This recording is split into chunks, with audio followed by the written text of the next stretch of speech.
Okay, some time ago I had a request for more information about my lift bridges. This is one of the few videos that I'll do that you'll get to see my ugly mug. So take a good look at it because you probably won't see it again. I don't let it get photographed much. But these bridges aren't really hard to build, and they're necessary if you have a layout like mine. I have two. I'll show you the other one, which is a huge chunk of the layout that lifts. We're still on the drawing board of just what to do about scenery on it, but we'll look at this bridge first. You'll notice that it's not really what I would call pretty.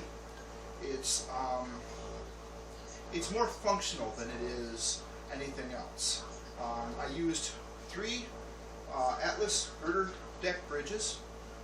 These have the Code 100 rail in them. They're getting harder and harder to find. And these is the only spot on my layout where I have brass rails.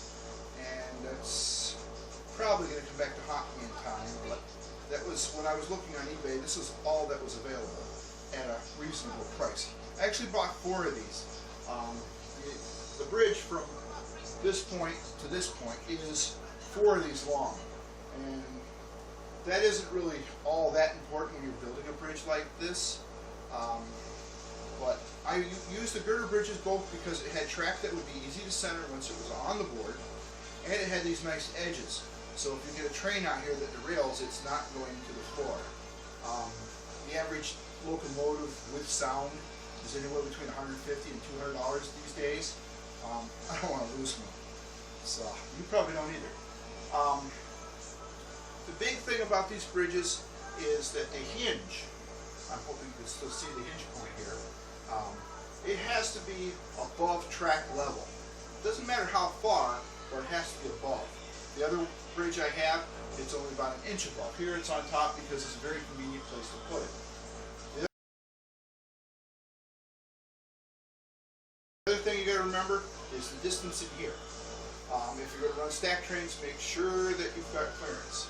I made mine tall enough to clear stack trains, and then messed up somewhere else on my layout where I've got a track in a tight place underneath the layout, and I don't have clearance there. I've got a plan to get in there with a Dremel and carve things out, but I haven't done it yet. So a little more about this bridge.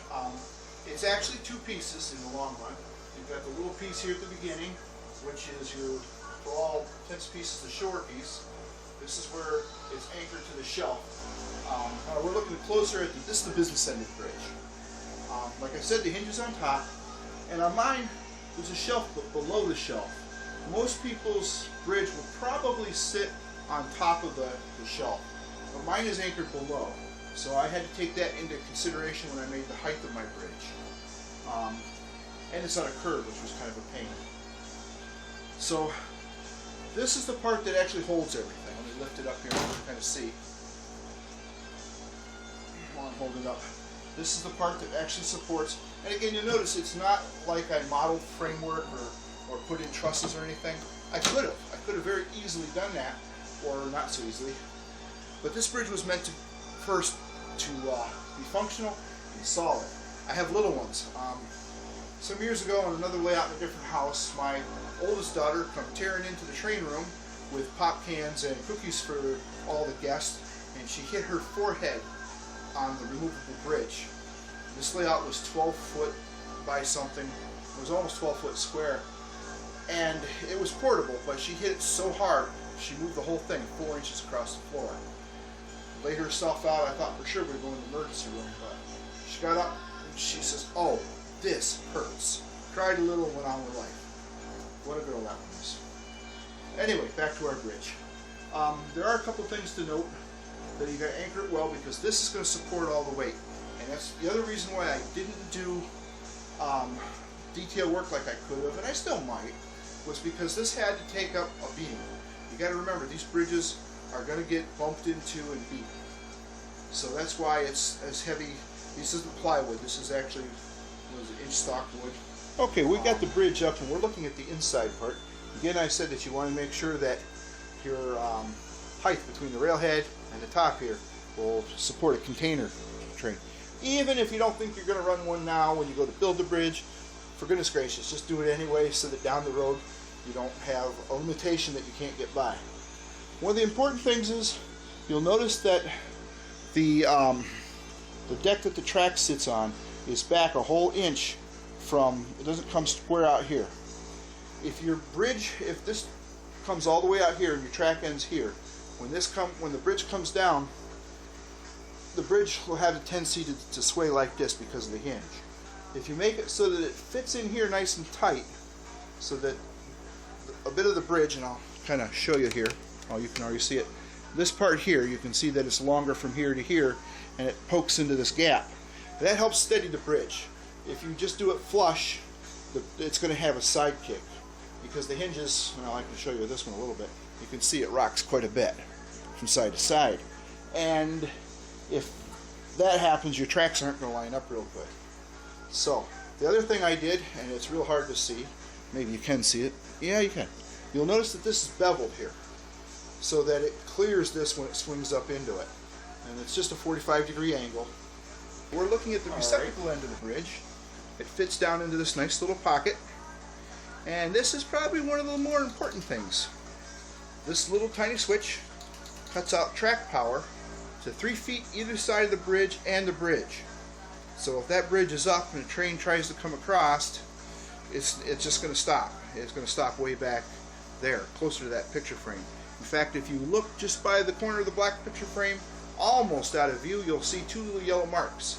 When I first build my railroad, I paint all my blocks, the gaps in the track, and the plastic connectors yellow.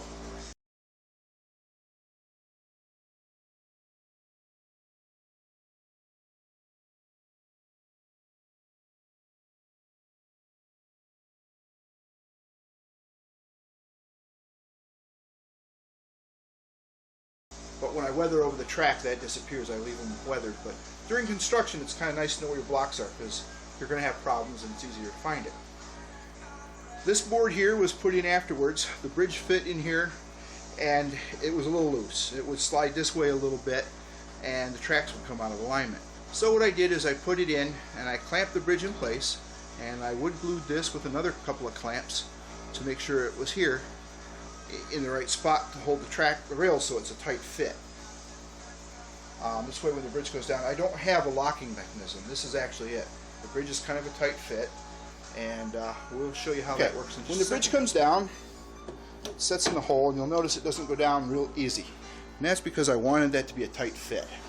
And just a little bit of a press in the right spot, and you got a good connection. Remember that switch, once it's engaged, it allows power to go to the 3 feet before the bridge and 3 feet after, and the middle of the bridge. That way if it comes loose and there's a train in the middle, it'll stop it too. And it takes a little, because it's a tight fit, it takes a little more than a little, I guess, to get her out. And you'll notice that if I just set her here without, it's not going to drop right in place. I wanted to show you this real quick. We're looking through the bridge, and you can see I've got a re-railer in there. Just because trains love to derail. Now I've got a railroad crossing just the other side, which will help keep things on track somewhat. But I decided that to be safer than sorry, I'd put that in there. And it was also nice because the bridge was exactly 4 9-inch bridges long for the Atlas bridges I used here for the railings. So another 9-inch strip took me right up to the gap here. So that helped out. When I originally built the bridge, it wasn't painted. I just put it together, and I had everything fitting and working except for the track wasn't on it yet. And everything lined up, it lifted up and down. But I took it apart so that I could paint it, and it also helped in original building.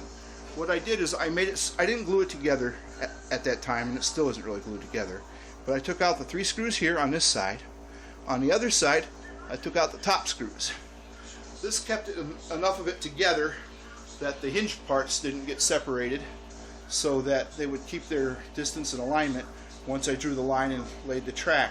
That helped me install track by taking off the face plates, and I was able to paint the inside a little bit. Maybe later I'd come and put some kind of framework to look like girders on the side. But when I built it, it wasn't for looks, it was for functionality.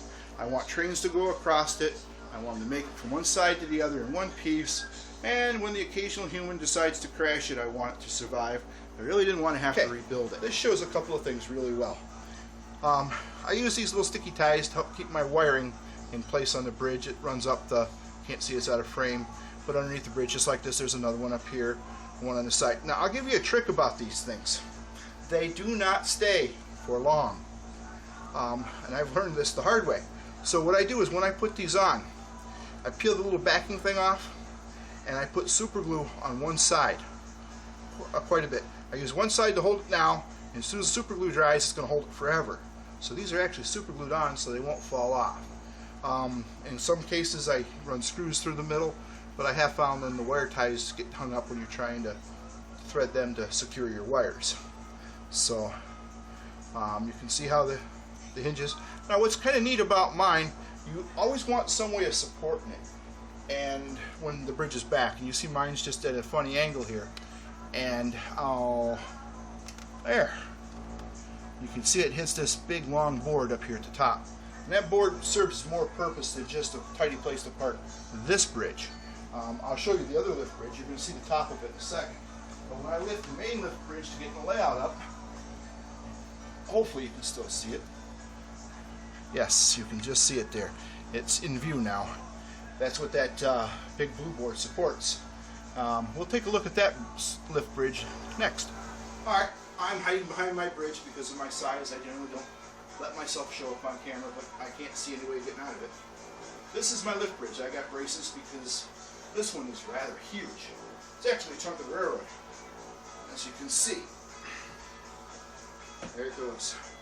And as I said before, I don't know if you can see the hinges here. I don't know if they're in frame. I'll look and then we'll take a look at these in a minute here. But they need to be above track level or right at track level to get the bottom of the board to swing out right.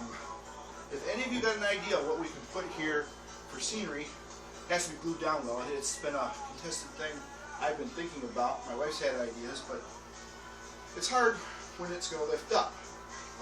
We thought about a city with buildings held on by magnets. It is called Walsh Junction because the branch line goes up here, but maybe that's a video for another time. But if you got an idea of what to put here for scenery, please leave it in the comments of the video. I'd like to hear your ideas. Here's a real quick look at my hinges on the big lift-out bridge. They're certainly not anything special. They're not hidden or anything like that. I had a kind of a reason for this, even though they're going to be hard to hide in scenery, and they may show. Anybody that comes to visit the layout is going to see that it's a lift bridge. I want them up where I can get to them easily for maintenance in the future or whatever happens. And I also want them in such a way that this thing doesn't work. The track connections are a real pain. Oddly enough, I got over here, camera focus in, where the gaps are. I'll lift this so you can kind of see how they work. The track just swings up and away. I haven't had any problem at all with those joints. The ones on the other side have. Now everybody I know is going to say this is a huge no-no, but because the way the layout was built, we're in such a small room. I actually built the layout in 3 foot wide by 8 foot long sections. The walls are the same because I wanted to hang the. Let's see if I lift the camera up. You can see the last level up there is just really a shelf. And so I wanted to be able to have something sturdy to hang my shelf on without screwing up the real wall behind it. That was a commandment from the federal government of the Moore household. For those of you who don't know who that would be my wife. So those of you who are married, you have a federal government too. Maybe you didn't know it. Alright, let's creak the camera back down here. And these are my joints. The one end's here, one end's here. And you can see I've got it painted so that when I ballast it, it won't show, because the ballasting is obviously going to end at the joint. My real problem is, and I'll lift it up so you can see it, the tracks actually hang off the end, here and here. And I have had some problem, they get out of adjustment every now and then. But what's nice is it's usually just a little bit of moving or bending them and they go right back in. I have had the board warp a little bit between winter and summer. I tried to take care of that. A lot of that will settle out once it's ballasted and glued, real heavy like. But mainly you wouldn't have track hang off of your bridge like this. You'd want it as flush as possible, but when you really see this connection, you'll start to understand why. Okay, here's an up close. The connection where the boards split is actually here and at an angle right through the track, and then you can see where it goes across there. And if I lift the bridge up hard around the camera, you can see how that splits. Thud. And that has been a little bit of a problem, but not as much as I thought it might be. So there's a cruddy shot of both of my bridges both down. You'll have to excuse the angles and things. My layout room is really small. We're 9 feet by 12 to that door, and in the corner here where the old staircase used to be, that gives me another 4 foot of yard, but it's actually 9 foot by 12 foot. So it's pretty small. But I appreciate you watching my video, and I want to thank, I can't remember his name, I had posted a video on Model Railroad's website under the user videos, and they had asked to see a video about my bridges, and it has taken me probably a month or two to get back to making this video. I'm sorry about that, it did take a little while, but thanks for watching, and enjoy these closing shots.